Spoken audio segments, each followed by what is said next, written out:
Hi students, ఈరోజు మనం important accounting rules తెలుసుకోబోతున్నాం. వీటిని 6 golden accounting rules of debit and credit అని జనరల్ గా చెప్పుకుంటాం మనం. ఓకే, సో ఈ అకౌంటింగ్ రూల్స్ ను ఆధారంగా చేసుకునే మనం చిట్టా పద్దులు రాస్తాం. మీకు తెలుసు, ప్రతి వ్యాపార సంస్థ ఖచ్చితంగా 2 పుస్తకాలను మెయింటైన్ చేస్తుంది.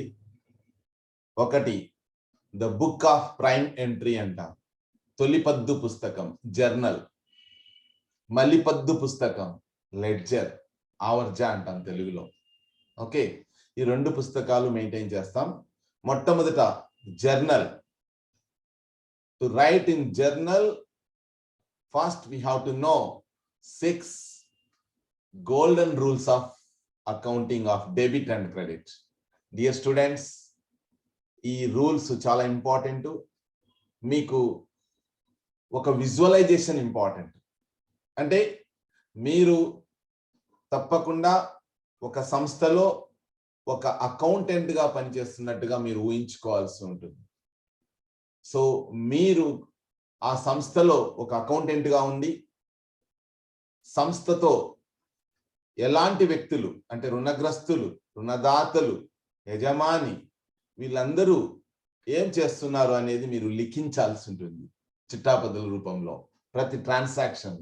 అందుకనే మీకోసం అర్థం కావడానికి ఒక విజువలైజేషన్, అంటే ప్రత్యక్షంగా ఒక వ్యాపారం ఎలా ఉంటుంది అనేది మీకు బొమ్మల రూపంలో ఎక్స్ప్లెయిన్ చేయడానికి ప్రయత్నిస్తున్నాను. నా ప్రయత్నం ఫలిస్తుందని ఒక ఆశతో ఉన్నాను. అది మీరు ఓపికగా విని అర్థం చేసుకోవడం బట్టి ఉంటుంది. దయచేసి మనం క్లాస్లోకి వెళ్దాం. ఓకే, మీకు ఒక స్క్రీన్ షేర్ చేస్తాను. Right students, okay, this is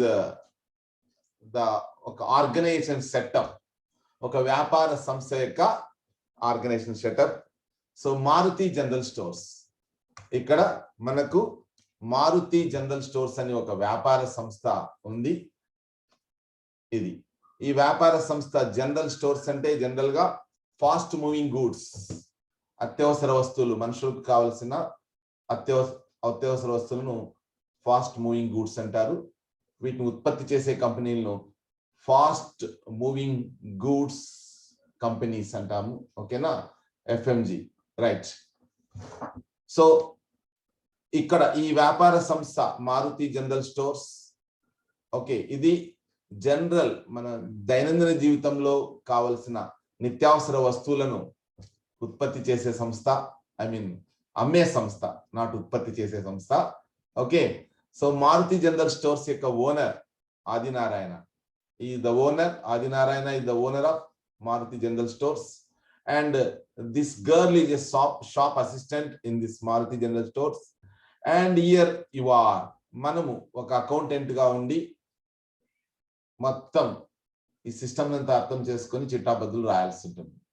okay, so Maruti general stores తప్పనిసరిగా బ్యాంకులో అకౌంట్ ఓపెన్ చేయాల్సి ఉంటుంది. రైట్. కొంతమంది సరుకులు మనకు సప్లై చేసే వాళ్ళు ఉంటారు, సప్లయర్స్ అంటాము, లేదంటే క్రెడిటార్స్ అని కూడా అనొచ్చు. రుణదాతలు, అప్పు ఇచ్చే వాళ్ళు కావచ్చు, సరుకు అప్పు ఇచ్చే వాళ్ళు కావచ్చు, డబ్బు ఇచ్చే వాళ్ళు కావచ్చు, వాళ్ళను క్రెడిటార్స్ అంటాము. ఓకే, ఇతను సిద్ధంగా సరుకు పెట్టుకొని రెడీగా ఉన్నాడు జాన్. ఇక్కడ నాగా ఉన్నాడు డెటార్, రుణగ్రస్తుడు, అంటే సరుకులు తీసుకోవడానికి సిద్ధంగా ఉన్నాడు, కూలింగ్ గ్లాసెస్ పెట్టుకొని. ఓకేనా, సరే. మన సంస్థలో ఆల్రెడీ ఫర్నిచర్ ఉంది, ఒక బిల్డింగ్, అంటే సంస్థ ఈ బిల్డింగ్ లోనే ఈ మారుతి జనరల్ స్టోర్స్ ఉంది అనుకోండి. అంటే మారుతి జనరల్ స్టోర్స్ యొక్క ఓన్ బిల్డింగ్ అన్నమాట ఇది, ఈ 4 అంతస్తుల బిల్డింగ్. Okay, right. కస్టమర్లు కూడా ఉన్నారు, ఇక్కడ కస్టమర్లు ఉన్నారు. సరే, మనం సంస్థలో కొనుక్కోవడానికి ఆస్తులు కూడా, ఫ్రిడ్జ్ కూడా సిద్ధంగా ఉంది. Okay students, so this is the setup.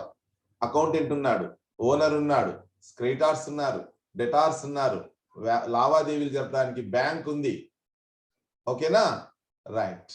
So dear students, now we are going to understand 6 golden rules of accounting of debit and credit. Okay, shall we go? Right. Students, ఒక important విషయం ఏంటంటే owner ఉన్నాడు, మనకు ఒక business concept ఉంది.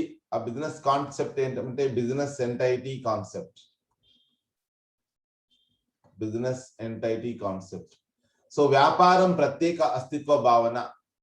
So according to this concept, Maruti General Stores is different from its owner.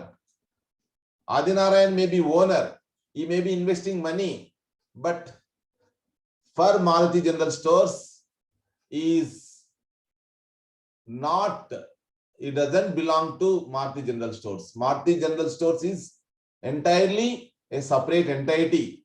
It has separate entity. ప్రత్యేక ఒక అస్తిత్వం ఉంది అనే విషయాన్ని దృష్టిలో పెట్టుకొని మనం ఇక్కడ ఈ షాప్ లో ఒక అకౌంటెంట్ గా కూర్చొని చిట్టాబదులు రాయాల్సి ఉంటుంది. సో మనం అకౌంటెంట్ అంటే నేను పాఠాలు చెప్పే నేను కావచ్చు, వినే మీరు కావచ్చు. మనం అకౌంటెంట్ అనే ఒక భావనతోనే చేయాలి. ఓనర్ కూడాను సంస్థకు ఒక రుణదాతగా భావించాలి. కాబట్టి ఓనరు సంస్థ ఒకటి కాదు, వేరు వేరు. ఈ విషయాన్ని మరి నేను ప్రత్యేకంగా చెప్తున్నాను. Owner is entirely different from Maruti general stores. ఈ maybe started business, but according to business entity concept, Maruti general stores is a separate entity and it is different from its owner Adinarayana. Adinarayana is a creditor to Maruti General Stores. This is the thing which you have to understand. Okay, Adinarayana nagadu kuda ready ga pettukoni unnadu. Okay na? Right. Ippudu manam accounting entries ki veldam. So total ga 6 golden rules unnai. Okay, personal account వ్యక్తిగత ఖాతా, debit the receiver, credit the giver. మన వ్యాపార సంస్థ నుంచి తీసుకునేవాడిని debit చేయాలి, మన వ్యాపార సంస్థకు ఇచ్చేవాడిని క్రెడిట్ చేయాలి. ఓకేనా? సో మన వ్యాపార సంస్థకు ఇచ్చేవాడిని క్రెడిట్ చేయాలి. ఓకే, తర్వాత రియల్ అకౌంట్స్, వాస్తవిక ఖాతాలు. సో వ్యక్తిగత ఖాతాలు అంటే గుర్తుపెట్టుకోండి, న్యాచురల్ పర్సన్స్ సహజ వ్యక్తులు అంటాము, ఆర్టిఫిషియల్ పర్సన్స్, ఆ తర్వాత రిప్రజెంటేటివ్ పర్సనల్ అకౌంట్స్ అంటాం. వ్యక్తికి ప్రాతినిధ్యం వహించే ఖాతాలైన మనం ఇంకా చెల్లించని జీతాలు, ఉద్యోగులకు చెల్లించవలసిన జీతాలు అంటే ఇంకా చెల్లించనివి, వాళ్ళు సర్వీస్ చేశారు ఇంకా మనం పే చేయలేదు అంటే అది కూడాను రిప్రజెంటేటివ్ పర్సనల్ అకౌంట్ అవుతుంది. ఖర్చు కాదు, అప్పు అవుతుంది అన్నమాట. అందుకని it represents A person, so that it also comes under representative personal account. Outstanding salaries లేదా మనం ప్రీపెయిడ్ ఇన్సూరెన్స్ ముందుగానే చెల్లించుంటాము, అది కూడాను రిప్రజెంటేటివ్ పర్సనల్ అకౌంట్ అవుతుంది. సో ఇట్లా natural persons, artificial persons, representative personal account, I mean outstanding salaries లేదా prepaid rent, prepaid insurance, ఇట్లాంటివన్నీ కూడాను పర్సనల్ అకౌంట్ కిందే వస్తాయి. సో తీసుకునేవాడిని, మన సంస్థ నుంచి తీసుకునేవాడిని డెబిట్ చేయాలి, ఇచ్చేవాడిని క్రెడిట్ చేయాలి. Okay, right. Real accounts, real accounts అంటే ఆస్తులకు సంబంధించి. సో ఇక్కడ అసెట్స్ అన్నమాట. టాంజిబుల్ అసెట్స్ ఉన్నాయి, ఇంటాంజిబుల్ అసెట్స్ ఉన్నాయి. కంటికి కనిపించే ఆస్తులు, కంటికి కనిపించని ఆస్తులు. ఓకే, ఎగ్జాంపుల్ కంటికి కనిపించే ఆస్తులు, బిల్డింగ్, ఓకేనా, ఫ్యాన్ అంటే ఫర్నిచర్ కింద వస్తుంది, ఫ్రిడ్జ్, ఇట్లా కంటికి కనిపించే ఆస్తులు. ఇక్కడ మీరు చూస్తే పక్కనే ఫ్రిడ్జ్ ఉంది, ఓకేనా, ఫ్రిడ్జ్ ఉంది. తర్వాత ఫిజియోథెరపీ మెషిన్ ఉంది. నేను ఒక బిల్డింగ్ లో కూర్చున్నాను. ఇవన్నీ కంటికి కనిపించే ఆస్తులు, వాటిని ఫిక్స్డ్ అసెట్స్ అని అంటాము. టాంజిబుల్ అసెట్స్ అని మరొక పేరు, కంటికి కనిపించే ఆస్తులు. ఇక కంటికి కనిపించని ఆస్తులు ఏమంటే గుడ్ విల్, ఆల్రెడీ మనం డిస్కస్ చేసాం. Good will, patent rights, copy rights, trade marks. Okay students, so అవి సంస్థలోకి వస్తే, మనం ఏదైనా ఒక ఆస్తిని కొంటే అది సంస్థలోకి వస్తే వచ్చే ఆస్తులను డెబిట్ చేయాలి. Debit what comes in. Okay, so next credit what goes out. మనం ఏదైనా ఒక ఆస్తిని అమ్మినప్పుడు అది సంస్థ నుంచి బయటికి పోతుంది, లేదా కొన్నప్పుడు నగదుకు కొన్నప్పుడు నగదు కూడాను మన సంస్థ నుంచి బయటికి పోతుంది. అంటే పోయే ఆస్తులను క్రెడిట్ చేయాలి. Credit what goes out. Okay students, ఆ తర్వాత నామినల్ అకౌంట్స్. నామినల్ అకౌంట్స్ అనేటివి కేవలం పేరుకు మాత్రమే పేర్లు పెట్టింటాం అంతే. అంటే ఎగ్జాంపుల్ మన ఉద్యోగస్తుడికి అంటే we pay salary to our employees. So we are paying salaries అంటే నగదు చెల్లిస్తున్నాం, దానికి పేరు పెట్టినాం సాలరీ అని. నెక్స్ట్ మనం ఉండే ఇంటికి అద్దె కడుతున్నాం, ఓనర్ చెల్లిస్తున్నాం, బట్ మనము ఉన్నందుకు సేవగా రెంట్ చెల్లిస్తున్నాం. అంటే రెంట్ అనేది ఒక పేరు, నామమాత్రపు ఖాతాలు. ఆ రకంగా నామమాత్రపు ఖాతాలు ఉంటాయి. ఈ నామమాత్రపు ఖాతాల్లో ఖర్చులు ఉంటాయి, తర్వాత ఇన్కమ్స్ ఉంటాయి. అంటే ఎక్స్పెన్సెస్ ఉంటాయి, ఇన్కమ్స్ ఉంటాయి. సో మన వ్యాపార సంస్థ పెట్టే ఖర్చులను లేదా భరించే నష్టాలను డెబిట్ చేయాలి. అదే సంస్థకు వచ్చే ఆదాయాలను మరియు లాభాలను క్రెడిట్ చేయాలి. డియర్ స్టూడెంట్స్, వీటిని మనం ఒక స్లోగన్ రూపంలో కూడాను చెప్పుకోవచ్చు. ఓకే, పర్సనల్ అకౌంట్స్ వ్యక్తిగత ఖాతా, తీసుకునే వాణ్ణి డెబిట్ చేయి, ఇచ్చే వాణ్ణి క్రెడిట్ చేయి. Real accounts, debit what comes in, credit what goes out. Nominal account, ఖర్చులు నష్టాలు డెబిట్ చేయి, ఆదాయాలు లాభాలు క్రెడిట్ చేయి. ఈ రకంగా మనము ఒక స్లోగన్ రూపంలో ఈ అకౌంటింగ్ రూల్స్ ను మనము ప్రాక్టీస్ చేయొచ్చు. ఓకేనా? సో ఆ తర్వాత మనం ప్రాక్టికల్ గా మనము ఒక ప్రాబ్లం చేయబోతున్నాము. దయచేసి ఓపికగా వినాల్సిందిగా మీ అందరినీ నేను రిక్వెస్ట్ చేస్తున్నాను. Okay students, on 1st April 2020 Adinarayana started business with 1 lakh. Adinarayana 1,00,000 రూపాయలతో వ్యాపారం ప్రారంభించను. డియర్ స్టూడెంట్స్, ఆదినారాయణ ఇక్కడ ఉన్నాడు, బాగా అబ్జర్వ్ చేయండి. ఓకేనా? ఆదినారాయణ ఇప్పుడు 1,00,000 రూపాయలు సంస్థకి ఇస్తున్నాడు. ఓకేనా? సంస్థకి ఇస్తున్నాడు అంటే ఈ 1,00,000 రూపాయలు సంస్థలోకి వస్తుంది, మారుతి జనరల్ స్టోర్స్ లోకి వస్తుంది. రైట్, వచ్చిందా? ఎవరు ఇస్తున్నారు? ఆదినారాయణ ఇస్తున్నాడు. సో ఈ ట్రాన్సాక్షన్ కు Adinarayana started business with 1 lakh. అంటే ఏమైంది? 1వ తేదీ 1/4/20. సో ఆదినారాయణ సంస్థకు ఇచ్చాడు 1 lakh. అంటే సంస్థలోకి డబ్బు వస్తుంది. డబ్బు అనేది క్యాష్ అనేది రియల్ అకౌంట్. ఓకేనా? సో మనం ఏం రాసుకున్నాము? Debit what comes in. అంటే క్యాష్ వస్తుంది కాబట్టి సంస్థలోకి వచ్చేదాన్ని డెబిట్ చేయాలి కాబట్టి క్యాష్ అకౌంట్ డెబిట్ అంటాం. ఎవరు ఇస్తున్నారు? ఆదినారాయణ ఇస్తున్నాడు. ఇచ్చేవాణ్ణి అంటే ఇక్కడ గుర్తుపెట్టుకోండి స్టూడెంట్స్, ఈ అకౌంటింగ్ రూల్స్ ప్రతి చోట debit the receiver, credit the giver అని ఒకే చోట రాదు. ఇవన్నీ కూడాను కలగలిపోతాయి, ఇంటగ్రేట్ అవుతాయి. అంటే ఒకటి పర్సనల్ అకౌంట్ వస్తే ఒకటి రియల్ అకౌంట్ వస్తుంది, ఒకటి రియల్ అకౌంట్ వస్తే ఇంకోటి నామినల్ అకౌంట్ వస్తుంది. ఓకేనా? ఇట్లా ఎక్స్చేంజ్ అవుతాయి అన్నమాట. దాన్ని మీకు క్లియర్ కట్ గా ఎగ్జాంపుల్ తో మీకు ఇక్కడ ఎక్స్ప్లెయిన్ చేయడం జరుగుతుంది. దయచేసి మీరంతా కూడాను శ్రద్ధగా వినాల్సిందిగా కోరుచున్నాను. రైట్. సో డియర్ స్టూడెంట్స్, ఇప్పుడు ఆదినారాయణ సంస్థకు 1,00,000 రూపాయలు ఇచ్చాడు. ఇదంతా మీకు ఆర్గనైజేషన్ సెటప్ అని చెప్పాను. ఈ సర్కిల్ అంతా కూడా, ఈ స్క్వేర్ అంతా కూడాను.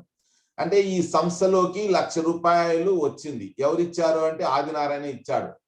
ఆదినారాయణ ఇచ్చాడు కాబట్టి ఆదినారాయణ ఇచ్చిన వ్యక్తి ఖాతాను డెబిట్ చేయాలి. అతను ఓనరే కావచ్చు, చెప్పాను ఆల్రెడీ మీకు, అతను రుణదాత.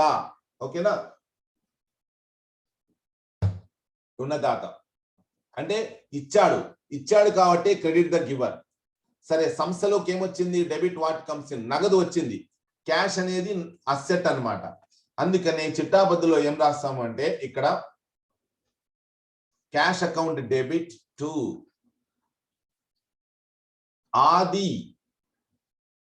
Adinarayana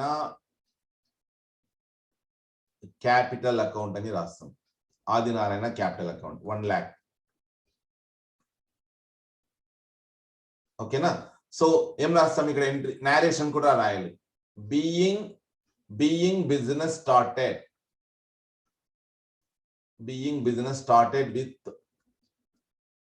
with 1 lakh. నగదు ఖాతా డేటా టు ఆదినారాయణ మూలధనం ఖాతా అని రాస్తాం. నగదు సంస్థలోకి వచ్చింది, ఆదినారాయణ ఇచ్చాడు కాబట్టి, ఆదినారాయణ ఓనర్ కాబట్టి ఆదినారాయణ క్యాపిటల్ అకౌంట్ అని రాస్తామని. ఇక్కడ గుర్తుపెట్టుకోండి, జస్ట్ టు క్యాపిటల్ అని రాసినా ఓకే. క్యాపిటల్ అనేది పర్సన్ కి గుర్తు, ఇక్కడ ఓనర్ అన్నమాట పర్సన్ క్యాపిటల్ అంటే. ఓకేనా, right. So cash account debit to Adinarayana capital account. Okay students, I hope you have understood this entry. నగదు సంస్థలోకి వచ్చింది, ఆదినారాయణ ఇస్తున్నాడు. సంస్థలోకి నగదు వచ్చినప్పుడు వచ్చేది ఆస్తి కాబట్టి వచ్చేదాన్ని డెబిట్ చేస్తాము. ఆదినారాయణ వ్యక్తి కాబట్టి ఇస్తున్నాడు కాబట్టి ఇచ్చేవాని ఖాతాను క్రెడిట్ చేయాలి కాబట్టి ఆదినారాయణ క్యాపిటల్ అకౌంట్ క్రెడిట్ చేస్తాం. That's all. Okay, next 2nd April. Okay, 2nd April ఒక ట్రాన్సాక్షన్ జరిగింది. అదేమంటే account open, sorry 1st April నే ఒక ట్రాన్సాక్షన్ జరిగింది. అది ఏమంటే ఎస్బీఐలో మనము అకౌంట్ ఓపెన్ చేసాము. అది ఇక్కడ రాసుకోవాలి మనం. ఓకే, ఒక్క నిమిషం వెయిట్ చేస్తే నేను ఒకటి క్రియేట్ చేసుకుంటాను. ఇక్కడ మిస్ అయింది entry. Right, thank you. So right, okay, got it, very good, very good. So dear students, మనము బ్యాంక్ కూడా ఉంది అని ఆల్రెడీ డిస్కస్ చేసుకున్నాం ఇక్కడ. ఓకే, అర్థమవుతుందా? ఎస్బీఐలో మనకు ఆదినారాయణ మన ఓనర్ ఇచ్చాడు 1 lakh రూపీస్. 1 lakh వచ్చింది మనకు. ఆ 1 lakh లో మనం ఏం చేస్తున్నాము, 40,000 బ్యాంక్ లో డిపాజిట్ చేస్తున్నాం. అంటే ఎవరు తీసుకుంటున్నారు ఇక్కడ? ఎస్బీఐ. ఆల్రెడీ చెప్పాను మీకు, చట్టం చేత సృష్టించబడిన వ్యక్తులను కూడాను పర్సనల్ అకౌంట్ కిందే వస్తాయి. అంటే ఇప్పుడు బ్యాంక్ తీసుకుంటున్నట్టు గుర్తు. సో మనకు ఆదినారాయణ 1 lakh ఇస్తే ఆ 1 lakh లో ఎంత పోయింది? 40,000 ఎస్బీఐ పోయింది. అంటే ఇక్కడ చూడండి ఎంట్రీ ఎట్లా వస్తుందో. సో ఓకే, దానికంటే ముందు మనము అది ఏం జరిగిందనేది చూద్దాం ఎంట్రీస్ ప్రకారం. డియర్ స్టూడెంట్స్, బ్యాంకు తీసుకోయింది, అందుకనే తీసుకునేవాడిని డెబిట్ చేయాలా, గుర్తుపెట్టుకోండి. బ్యాంక్ తీసుకోయింది కదా, తీసుకునేవాడిని డెబిట్ చేయాలి. సరే, ఏం పోయింది మన నుంచి? క్రెడిట్ వాట్ గోస్ అవుట్, పోయే ఆస్తులను క్రెడిట్ చేయాలి. క్యాష్ పోయింది, అవునా? 40,000 పోయిందా లేదా? కదా, పోయింది కదా. కాబట్టి 40,000 మనం క్రెడిట్ చేయాలా. అంటే dear students, State Bank of India తీసుకోయింది కాబట్టి తీసుకునేవాడిని డెబిట్ చేయాలి. అంటే 1/4/20 SBI account debit to cash account. మన నుంచి నగదు పోయింది. SBI account 40,000, cash account credit చేసుకోవాలి 40,000. సో ఇక్కడ మనం ఏంటి నేరేషన్ రాస్తాం, ప్రతి దానికి వివరణ రాయాలి. నేరేషన్ అంటాం తెలుగులో, సారీ ఇంగ్లీష్ లో. ఓకేనా? Being amount deposited in SBI అని వివరణ రాసుకుంటాం. Okay students, right. Account open and cash deposited in SBI. So మనకు అకౌంట్ ఓపెన్ చేస్తేనే ఒక చెక్ బుక్ ఇస్తుంది, ఒక చెక్ బుక్. ఆ చెక్ బుక్ తీసుకుంటాం మనం. అంటే ఎవరికైనా పే చేయాలంటే చెక్కులు ఇచ్చేస్తాం అనమాట. Right, okay students. సో గుర్తుపెట్టుకోవాల్సిన విషయం ఏంటంటే, ఈ అకౌంటెంట్, మనము ఒక అకౌంటెంట్ గా ఉండి ఇక్కడ ఈ చిట్టాబద్దులని రాస్తుంటాం. అంటే ఈ చిట్టాబద్దులు రాయడానికి 2 ఇంపార్టెంట్ పుస్తకాలు ఉంటాయని చెప్పాము. ఒకటి తొలిపద్దు పుస్తకము అంటాము, జర్నల్ అన్నమాట, చిట్టా తొలిపద్దు పుస్తకం, బుక్ ఆఫ్ ప్రైమ్ ఎంట్రీ అంటాం. ఇంకోటి ledger, book of second entry అంటాం, మళ్ళీ పద్దు పుస్తకం అంటాం. ఓకేనా? ఈ 2 పుస్తకాలు అకౌంటెంట్ గా ఉన్న మనము మెయింటైన్ చేస్తుంటాము. ఇందులో రాస్తాం. మొట్టమొదట ఫస్ట్ జర్నల్ లో రాస్తాం, తర్వాత లెడ్జర్ లోకి మళ్ళీ ఇస్తాం. ఈ క్లాస్ లో మీరు జర్నల్లో ఎంటర్ చేసేది మాత్రమే నేర్చుకుంటున్నారు. జర్నల్లో ఎట్లా ఉంటుంది ఫార్మాట్ అంటే, ఇగో ఈ టైప్ లో ఉంటాయి. Date, particulars, ledger folio, debit, credit, ఈ టైప్ లో ఉంటుంది.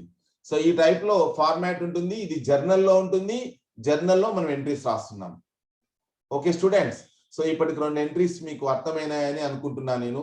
ఓకే, ఇప్పుడు మనకు state Bank of India amount deposit చేస్తేనే ఒక చెక్ బుక్ ఇచ్చింది. అంటే మనం సంస్థలో ఇక్కడ ఉండే 60,000 ఎంత ఉంది మనతో, ఇక్కడ గుర్తుపెట్టుకోండి బాగా. 1 lakh లో 40,000 పోయింది.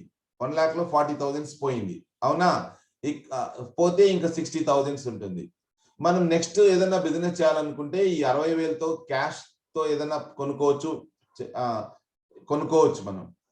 లేదు అంటే చెక్కులు ఇవ్వచ్చు. చెక్ ఇస్తే చెక్కు మనం ఎవరికైతే చెక్ ఇచ్చింటామో అతను బ్యాంకుకి వెళ్ళి దాన్ని కలెక్ట్ చేసుకుంటాడు. సరే, ఇప్పుడు మనం మూడో ట్రాన్సాక్షన్కి వెళ్దాం. మూడో ట్రాన్సాక్షన్ ఏమంటే 3rd April 2020 paid salaries to staff. Just ఎగ్జాంపులే, 1 month తర్వాత జనరల్ గా ఎవరికైనా సాలరీస్ పే చేస్తారు. కానీ మనం ఏం చేస్తాము, మన దగ్గర బాగా పని చేయాలని మన సిబ్బంది ఎవరున్నారు ఇక్కడ, సిబ్బంది 2 ఉన్నారు. ఒకరు అకౌంటెంట్, ఇంకొకరు షాప్ అసిస్టెంట్. వీళ్ళకి జీతాలు పే చేయాలి. ఎంత? 3,000. ఓకేనా? 3,000. అదేనా మనం నెక్స్ట్ చేయబోయేది? సారీ, ఇంకొక ట్రాన్సాక్షన్ ఉంది. సెకండ్ నా purchased fridge worth 10,000 through cheque. ఇది 2వ తేదీ ఏం చేస్తున్నాం మనము, చెక్ ద్వారా ఫ్రిడ్జ్ కొన్నాం. ఓకేనా?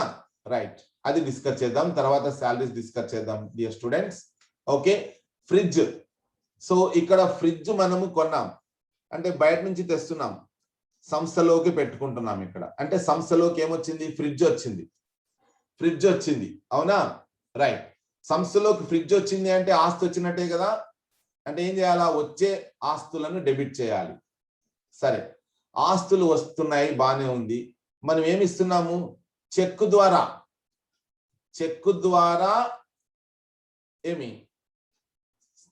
ద్వారా మనము ఫ్రిడ్జ్ కొన్నాము. అంటే చెక్ ఇస్తే ఆ చెక్కు సంబంధించిన డబ్బు ఎవరు ఇస్తారు, బ్యాంక్ ఇస్తుంది కదా. కాబట్టి ఇచ్చేది ఎవరు, ఆ చెక్కు సంబంధించిన డబ్బు. ఆల్రెడీ 40,000 ఉంది కాబట్టి ఆ 40,000 మనము డిపాజిట్ చేస్తేనే చెక్ బుక్ ఇచ్చింది. మనం ఫ్రిడ్జ్ కొన్న తర్వాత ఫ్రిడ్జ్ అమ్మిన వ్యక్తికి 10,000 రూపాయలు చెక్ ఇచ్చాము. ఆ చెక్కు అతను తీసుకెళ్లి మన బ్యాంకులోకి వెళ్ళి కలెక్ట్ చేసుకుంటాడు. అంటే ఆ 10,000 ఎవరిస్తారు, మనం ఇస్తున్నామా, సంస్థ నుంచి పోతుందా డబ్బు, లేదంటే బ్యాంక్కి వెళ్ళి అతను బ్యాంకులో వసూలు చేసుకుంటాడా, బ్యాంకులో వసూలు చేసుకుంటాడు. కాబట్టి 10,000 ఇది బ్యాంక్ ఇస్తుంది. ఓకేనా? బ్యాంక్ ఇస్తుంది కాబట్టి మనము వ్యక్తిగత ఖాతా ప్రకారము ఇచ్చేవాణ్ణి ఏం చేయాలా, క్రెడిట్ చేయాలి. కాబట్టి ఫ్రిడ్జ్ వస్తుంది కాబట్టి వచ్చే ఆస్తిని డెబిట్ చేస్తాము. ఇచ్చేది SBI కాబట్టి ఇచ్చే వాళ్ళను క్రెడిట్ చేస్తాము. That's all. ఓకేనా? మూడో ఎంట్రీ అంటే 2వ తేదీ 2/4/20 అంటే fridge account debit to SBI account. Fridge సంస్థలోకి వస్తుంది స్టూడెంట్స్, ఆస్తి కాబట్టి వచ్చేదాన్ని డెబిట్ చేస్తున్నాము. SBI చెక్ ఇస్తుంది. ఈ అమౌంట్ SBI మనం ఫ్రిడ్జ్ కొన్నా, ఎవరైతే మనం ఎవరి నుంచి అయితే కొన్నామో వాళ్లకు ఆ డబ్బు SBI ఇస్తుంది కాబట్టి SBIని క్రెడిట్ చేస్తున్నాము. ఓకేనా? ఫ్రిడ్జ్ అకౌంట్ డెబిట్ చేస్తున్నాం. So being fridge purchased through cheque అన్నమాట. Being fridge purchased through cheque. Space లేక రాయలేకపోయాను. ఓకేనా? రైట్. ఓకే స్టూడెంట్స్, నెక్స్ట్ ఏమి, 3rd April paid salaries to staff. Right, ఇంతకుముందు ఆల్రెడీ ఎక్స్ప్లెయిన్ చేశాను ఇది మీకు. సాలరీస్ మనము మన కస్టమర్లు మన ఉద్యోగులకు, షాప్ అసిస్టెంట్ కు వీళ్ళకు 3,000 జీతాలు పే చేశాం. వీళ్ళు జీతాలు పే చేస్తే అంటే ఈ 60,000 ఉంది కదా, ఈ 60,000 నగదులో మనం వీళ్ళకి పే చేస్తాం. వీళ్ళు ఇక్కడే పెట్టుకుంటారా, వాళ్ళ ఇళ్ళకి వెళ్తారు కదా ఈవినింగ్ అయితేనే. అంటే మనం ఇచ్చిన 3,000 సంస్థ నుంచి బయటికి పోతుంది. సరే, వీళ్ళు తీసుకున్నారు కాబట్టి ఆల్రెడీ మనకు సేవలు చేశారు. సేవలు చేసినందుకు జీతాలు అనే ఒక నామధేయం, ఒక పేరు పెట్టి వాళ్ళకి ఇస్తున్నాం. అంటే ఈ జీతాలు అనేది నామమాత్రపు ఖాతా. అంటే వాళ్ళు చేసిన సేవలకు మనము డబ్బు చెల్లిస్తున్నాము. అంటే ఇది ఖర్చు. అంటే మన వ్యాపార సంస్థ పెట్టే ఖర్చులను లేదా భరించే నష్టాలను ఏం చేయాల్సి ఉంటుంది, డెబిట్ చేయాల్సి ఉంటుంది. అంటే శాలరీస్ డెబిట్ చేయాలి ఇక్కడ, శాలరీస్. సరే, ఏం పోతుంది మన సంస్థ నుంచి, నగదు పోతుంది. నగదు పోతున్నప్పుడు పోయేదాన్ని వ్యక్తిగత ఖాతా, పోయే ఆస్తులను నగదు పోయేటప్పుడు పోయే ఆస్తులను క్రెడిట్ చేయాలి, అంటే క్యాష్ పోతుంది అనమాట. సో చిట్టాపద్ది ఏమంటే ఇక్కడ జీతాలు పే చేస్తున్నాము కాబట్టి 3, 4, 20 జీతాలు నామమాత్రపు ఖాతా, ఇది salaries account debit, salaries account debit 3000. మన నుంచి నగదు పోతుంది కాబట్టి సంస్థ నుంచి to cash account 3000. So being salaries paid, జీతాలు చెల్లించినందున బీయింగ్ సాలరీస్ పెయిడ్. ఇది స్టూడెంట్స్. ఓకే, నెక్స్ట్ మనం ఇప్పుడు 4th ఏప్రిల్కి వెళ్తున్నాం. 2020 రిసీవ్డ్ కమిషన్ 2000. డియర్ స్టూడెంట్స్, మనము ఎవరైనా వస్తువులు అమ్మినప్పుడు వాళ్ళ తరపున మనం కొన్ని వస్తువులు అమ్మినప్పుడు మనకు ఏమొస్తుంది? నగదు వస్తుంది, బయట నుంచి నగదు వస్తుంది. ఓకేనా? సో అంటే సరుకులు ఎవరికైనా అమ్మించినందువలన మనకు కమిషన్ వస్తుంది. కమిషన్ అనేది ఆదాయం. అంటే మనం ఎవరివో సరుకులు కొన్ని అమ్మించినప్పుడు వాళ్ళు మనకు కమిషన్ పే చేస్తారు.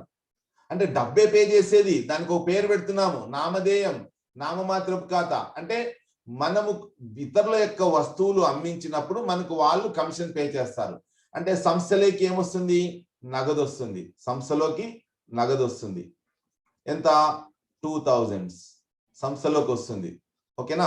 ఇక్కడ మీకు నగదు అనే బొమ్మ చూపిలేదు, జస్ట్ ఇమాజిన్ చేసుకోండి. బయట నుంచి మనకు నగదు వచ్చింది. ఎందుకు వచ్చింది? మనము ఇతరుల సరుకులు అమ్మినందుకు వాళ్ళు మనకు కమిషన్ పే చేశారు. అంటే నగదు పే చేశారు. నగదుకు ఒక పేరు పెడుతున్నాము, నామధేయపు ఖాతా కదా, ఎస్, నామమాత్రపు ఖాతా. కమిషన్ అని పేరు పెడుతున్నాము. అంటే ఏమిది? సంస్థలోకి వచ్చింది అంటే ఆదాయం అన్నమాట. మనం ఎవరైనా సరుకులు అమ్మించినప్పుడు మనకు ఆదాయం అవుతుంది, అది వాళ్ళు మనకు కమిషన్ పే చేస్తారు. సో సంస్థకు వచ్చే ఆదాయాలను మరియు లాభాలను క్రెడిట్ చేయాలి. అంటే నగదు రూపంలో డబ్బు వచ్చింది అంటే వచ్చేదాన్ని డెబిట్ చేస్తాం. అంటే నగదు వచ్చింది, వచ్చే ఆస్తులను డెబిట్ చేయాలంటే అది రియల్ అకౌంట్. ఓకేనా? సరే, మనకు కమిషన్ రూపంలో ఆదాయం వచ్చింది కాబట్టి ఆదాయాలను క్రెడిట్ చేయాలి కాబట్టి టు కమిషన్ అని రాసుకుంటాం. అంటే సంస్థకు క్యాష్ వచ్చింది కమిషన్ రూపంలో. సో వచ్చేదాన్ని 4, 4, 20 వచ్చేది ఏంటి? Cash account. సంస్థలోకి క్యాష్ వచ్చింది కాబట్టి క్యాష్ అకౌంట్. ఆదాయం ఏ రూపంలో? కమిషన్ రూపంలో వచ్చింది, అందుకనే టు కమిషన్ అకౌంట్ అని 2000 ఇట్లా రాస్తాం students. So being commission received, ఇది ఎంట్రీ. ఓకే, నెక్స్ట్ 5వది goods purchase from John 12,000. Dear students, ఇక్కడ ఉన్నాడు జాన్. ఇదిగో జాన్, చెప్పాం కదా ఆల్రెడీ స్టాక్ రెడీగా పెట్టుకున్నాడని. అతని నుంచి మనం ఏం చేసాము? సరుకు కొన్నాం. సరుకు ఇప్పుడు సంస్థలోకి వచ్చిందా లేదా? చూడండి, బాగా అబ్జర్వ్ చేయండి. సంస్థలోకి వచ్చింది కదా. ఓకే, ఎవరిచ్చారు? జాన్ ఇచ్చాడు. మనం డబ్బు పే చేసామా? డబ్బు పే చేస్తే క్యాష్ పే టు జాన్ అని ఇట్లా ట్రాన్సాక్షన్ వస్తుంది. కేవలం పేరు మాత్రమే వచ్చిందంటే అరువు వ్యవహారం అని అర్థం. అంటే జాన్ నుంచి సరుకులు కొన్నాం, సంస్థలోకి సరుకులు వచ్చాయి. ఓకే స్టూడెంట్స్, సరుకులు కొనుగోలు చేసినప్పుడు ఇక్కడ గుర్తు పెట్టుకోవాల్సింది ఏమంటే సరుకులు, గూడ్స్ అంటే తెలుగులో సరుకులు అంటాము. వీటికి సరుకులు కొంటే పర్చేజెస్, కొనుగోలు ఖాతాను డెబిట్ చేయాలా? ఓకేనా? సరే, సరుకులు మనం అమ్మితే సేల్స్ అనే పేరు మీదుగా రాయాల. ఓకేనా? ఇవే కాకుండా కొన్నవి మనం ఏమైనా నాసిరకంగా ఉంటే కొన్న వాటిని వాపస్ పంపిస్తాం, కొనుగోలు వాపసులు అంటారు, పర్చేజ్ రిటర్న్స్. ఓకేనా? అవి పోయినప్పుడు వాటిని క్రెడిట్ చేస్తాం. తర్వాత అమ్మకాల వాపసులు, మనము అమ్మిండే సరుకులు మనకు ఎనికి వచ్చేస్తే అమ్మకాల వాపసులు అంటాం, సేల్స్ రిటర్న్స్. మనకు వచ్చాయి కాబట్టి వచ్చిన వాటిని మళ్ళీ మనం డెబిట్ చేస్తాం, దీన్ని క్రెడిట్ చేస్తాం. పర్చేజెస్ సంస్థలోకి వస్తాయి కాబట్టి డెబిట్ చేస్తాం. సేల్స్ మన నుంచి బయటికి పోతాయి కాబట్టి క్రెడిట్ చేస్తాం. సో ఈ 2 మాత్రమే మనం అర్థం చేసుకోవడానికి ట్రై చేద్దాం ఈరోజు. ఓకేనా? సై ఓకే, జాన్ నుంచి సరుకులు కొంటున్నాం. మనం జాన్ నుంచి సరుకులు కొన్నాం. ఆల్రెడీ సరుకులు వచ్చాయా లేదా? వచ్చాయి. ఇదిగో హైలైట్ చేశాను చూడు. ఎవరిచ్చారు? జాన్. ఓకేనా, జాన్ ఇచ్చాడు. సో జాన్ అనే అతను రుణదాత మనకు ఇచ్చాడు. ఇచ్చేవాడిని ఏం చేయాలా? వ్యక్తిగత ఖాతా ప్రకారం క్రెడిట్ చేయాలి. ఓకేనా, సరే సరుకులు వచ్చినాయి. వచ్చే వాటిని ఏం చేస్తాం? డెబిట్ చేస్తాం. గూడ్స్ వచ్చినాయి అన్నమాట. గూడ్స్ అంటే రియల్ అకౌంట్, గుర్తుపెట్టుకోండి. ఓకేనా, ఏ రూపంలో? సేల్స్ రూపంలో ఉన్నాయి అవి. సారీ పర్చేజెస్ రూపంలో. ఓకేనా, కొనుగోలు రూపంలో మనము సంస్థలోకి తెస్తున్నాం వాటిని. సరుకులే వస్తుండేది. ఓకేనా, సో వచ్చే వాటిని డెబిట్ చేయాలా? ఏ రూపంలో? సరుకులు అనే దానికి 4 పేర్లు మనం ఉంటాయి. కొంటే పర్చేస్ అని డెబిట్ చేయాలా అని చెప్పామనుకో. ఓకేనా, సో ఇప్పుడు డియర్ స్టూడెంట్స్, మనము గూడ్స్ పర్చేజ్ ఫ్రమ్ జాన్ నుంచి కొన్న సరుకు 12,000. కాబట్టి ఇక్కడ 5, 4, 20 ఏమొస్తున్నాయి? సరుకులు వస్తున్నాయి. ఏం పేరు పెట్టినాం? పర్చేజెస్, కొనుగోలు ఖాతా, పర్చేస్ అకౌంట్ అని డెబిట్ చేస్తాము. ఎంత? 12,000. టూ ఎవరిచ్చారు? జాన్, రుణదాత. మనకి ఇచ్చిన దాతలను రుణదాతలు అంటారు. ఓకే, సో ఇక్కడ మనము being goods purchased on credit, being goods purchased on credit అని రాస్తాం స్టూడెంట్స్. Okay, next 6, 4, 20. ఇది అర్థమైంది కదా? సరుకులు వచ్చాయి కాబట్టి గూడ్స్. ఆల్రెడీ చెప్పాను మీకు, గూడ్స్ అనే దానికి 4 పేర్లు ఉంటాయి ఇంపార్టెంట్ గా. కొంటే పర్చేజెస్, కొన్నవి వాపస్ పంపిస్తే పర్చేజ్ రిటర్న్స్, అమ్మితే సేల్స్, అమ్మినవి వాపస్ వస్తే సేల్స్ రిటర్న్స్. మనం కొన్నాం కాబట్టి పర్చేస్ అకౌంట్ డెబిట్ 12,000. ఇచ్చాడు కాబట్టి జాన్ క్రెడిట్ చేసినాం. రైట్, నెక్స్ట్ ట్రాన్సాక్షన్ ఏంటి? 6th April goods sold to Naga 15,000. Naga ఇగో ఎదురు చూస్తున్నాడు చూడండి, బాగా అబ్జర్వ్ చేయండి. ఓకేనా, ఎవరు? మిస్టర్ నాగా. ఏమన్నా నాగా? ఇక్కడ ఉన్నాడు డెటార్. సో ఇతను 15,000 సరుకు ఇక్కడ, అంటే బాగా అబ్జర్వ్ చేయండి, సంస్థ నుంచి నాగాకు పోతున్నాయి, అంటే బయటికి పోయినాయి. ఇతను డబ్బు ఇవ్వలేదు ఇంకా మనకు. డబ్బు ఇస్తే ఇతను ట్రాన్సాక్షన్ ఎట్లా ఉంటుంది అంటే, అతను నగదు ఇచ్చాడు అనుకోండి ఏం చేస్తాం మనం? నగదు వచ్చింది కాబట్టి వచ్చేదాన్ని డెబిట్ చేస్తాం. సరుకులు పోతున్నాయి కాబట్టి, అమ్మినాం కాబట్టి సేల్స్ ను క్రెడిట్ చేస్తాం. కానీ ఇతను అరువుకు తీసుకుంటున్నాడు అని అర్థం. ఇక్కడ ట్రాన్సాక్షన్ ఎట్లా అర్థం చేసుకుంటాము? ఇక్కడ పేరు వచ్చి క్యాష్ అనే పదాలు రాకపోతే జనరల్ గా అవి క్రెడిట్ ట్రాన్సాక్షన్స్ కింద వస్తాయి. So goods sold to Naga. So Naga తీసుకుంటున్నాడు. ఓకేనా, సో నాగా తీసుకుంటున్నాడు కాబట్టి మన అకౌంటింగ్ రూల్స్ ప్రకారము నాగా తీసుకునేవాడు డెబిట్ చేయాలా? Naga account debit. సరే, మన నుంచి ఏం పోతుంది? కొన్న సరుకు బయటికి పోతుంది. పోయే ఆస్తి గూడ్స్ సేల్స్ రూపంలో సరుకు బయటికి పోతుంది కాబట్టి, ఓకేనా, పోయే ఆస్తులను క్రెడిట్ చేయాలి. అంటే సేల్స్ రూపంలో సరుకు బయటికి పోతుంది కాబట్టి. ఓకేనా, సో డియర్ స్టూడెంట్స్ ఇక్కడ మనం నాగా తీసుకుంటున్నాడు కాబట్టి నాగా అకౌంట్ డెబిట్ టు సరుకు అమ్మకాల రూపంలో బయటికి పోతుంది కాబట్టి టు సేల్స్ అకౌంట్ అని 15,000 రాస్తాం. Okay, so being goods sold on credit. Okay students, ఇంకొకటి ట్రాన్సాక్షన్ ఒకటి రాద్దాం. అంటే ఎగ్జాంపుల్ 7th April నా okay, goods sold for cash 20,000 అని అనుకోండి. అంటే ఏమి? గూడ్స్ సోల్డ్ ఫర్ క్యాష్ అంటే నగదుకి సరుకు అమ్ముతున్నాం. అంటే ఏమవుతుంది? సరుకు ఏమవుతుంది? ఎగ్జాంపుల్, ఇక్కడ కొంతమంది కస్టమర్స్ ఉన్నారు. ఇక్కడ ఉన్నారు చూడండి. వీళ్ళు ఈ కస్టమర్స్, వీళ్ళు సరుకు కొన్నారు. సరుకు కొని ఏం చేశారు? నగదు ఇచ్చేశారు. అంటే ఏమవుతుంది? వీళ్ళ నుంచి నగదు సంస్థలోకి వస్తుందా? మరి ఇక్కడ నుంచి సరుకు బయటికి పోతుంది. అంటే మనము సరుకును అమ్ముతున్నాం, అంటే సేల్స్ రూపంలో బయటికి పోతుంది. నగదు సంస్థలోకి వస్తుంది, క్యాష్. వీళ్ళు ఇస్తున్నారు, ఇచ్చేదాన్ని డెబిట్ చేయాలి కదా. రైట్, ఇక్కడ చూడండి real accounts. So debit what comes in, కస్టమర్లు నగదు ఇస్తున్నారు కాబట్టి వచ్చే ఆస్తిని డెబిట్ చేయాలా. సరే, వాళ్ళు మనకు నగదు ఇచ్చినప్పుడు మనం ఏం చేస్తున్నాము, మన సంస్థ నుంచి సరుకు ఇస్తున్నామా అంటే బయటికి పోతుంది, పోయే ఆస్తులను క్రెడిట్ చేయాలి. సరుకు సంస్థ నుంచి పోతుంది కాబట్టి సరుకు అనే పదానికి మనము 4 పేర్లు పెట్టుకున్నాం. సరుకు అమ్ముతున్నాం కాబట్టి సేల్స్, పోయేదాన్ని సేల్స్ అనే పేరు మీదుగా క్రెడిట్ చేయాలా. ఓకే స్టూడెంట్స్, సో దీనికి ఎంట్రీ ఎలా వస్తుంది అంటే క్యాష్ అకౌంట్ 7th April ఓకేనా, 7/4/20 cash account debit 20,000 to sales 20,000.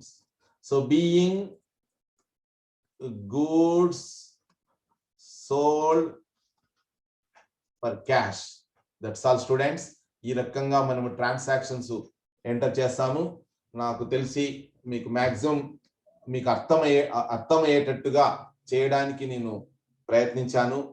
I hope మీరు మరొకసారి అర్థం కాకపోతే మరొకసారి మీరు వినాల్సిందిగా మీ అందరినీ నేను అభ్యర్థిస్తున్నాను. ఓకే, ఇంత ఓపికగా విన్నందుకు మీ అందరికీ ధన్యవాదాలు చెప్తూ మరొక వీడియోతో మీ ముందుకు వస్తాను. Thank you so much. Thank you.